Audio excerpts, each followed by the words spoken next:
ఆంధ్రప్రదేశ్లో ఎందరో మహానుభావుల్ని తీర్చిదిద్దినటువంటి ప్రభుత్వ పాఠశాలలు ఎన్నో ఉన్నాయి.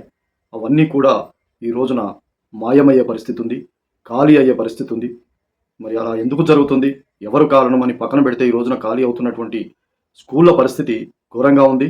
అవి ఈరోజు ఘోరంగా అంటే చాలా ఘోరంగా మారింది. మొత్తము 44,000 ప్రభుత్వ పాఠశాలలు ఉంటే 6,216 స్కూళ్ళలో 10 మంది లోపు మాత్రమే విద్యార్థులున్నారు. అంటే ఈ ప్రభుత్వ పాఠశాలల వ్యవస్థ ఎంతకు దిగజారింది? ఎవరి వల్ల? ఎందువల్ల? అనేది మరి ప్రజలు, ప్రభుత్వాలు, వచ్చిన ప్రభుత్వాలు ఆలోచించాలి. ప్రజలు వేచి చూస్తుంటారు. ప్రజలు జరిగేదాన్ని గమనిస్తుంటారు తప్పితే వాళ్ళు ఏమీ చేయలేరు. అయితే 104 పాఠశాలల్లో 6,216 స్కూళ్ళలో 10 మంది లోపే ఉన్నారు విద్యార్థులు.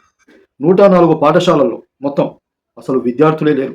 విద్యార్థులు అసలే లేరు 104 పాఠశాలలు. అంటే మన ఏపీలోని పరిస్థితి, పేద విద్యార్థులు ఎక్కడ చదువుకోవాలి, ఏంటి, ఎందుకు మాయమవుతున్నాయి ఈ స్కూళ్ళు?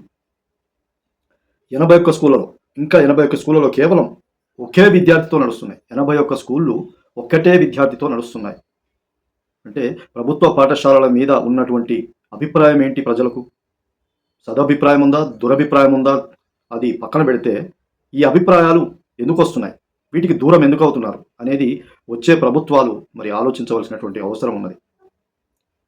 81 స్కూళ్ళలో అసలు విద్యార్థులు ఒక్క విద్యార్థితోటే నడుస్తుందంటే మనం అర్థం చేసుకోవచ్చు మన ఏపీలో ప్రభుత్వ పాఠశాలల పరిస్థితి.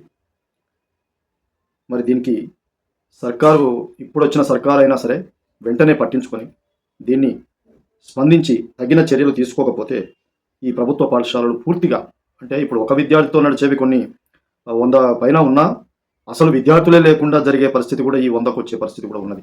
విద్యార్థులే లేకుండా ఉండే స్కూళ్ళు లెక్కలలో లేవు, కానీ కొన్ని ఉన్నాయి. కానీ ఉపాధ్యాయులు మాత్రం ఉన్నారు. విద్యార్థులని మనం ఎందుకు ఆకర్షించలేకపోతున్నాం? ప్రభుత్వ విద్యా వ్యవస్థని ఈ విధంగా ఎందుకు దిగజారుస్తున్నాం అనేది ఇప్పుడు మేధావులు, చదువుకున్న వాళ్ళు చాలామంది కూడా దీని మీద దృష్టి పెట్టాలి, ప్రభుత్వాలు దృష్టి పెట్టాలని చెప్పేసి వాళ్ళు కోరుతున్నారు. ఈ వ్యవస్థను బాగు చేయాలని చెప్పేసి వాళ్ళందరూ కోరుతున్నారు.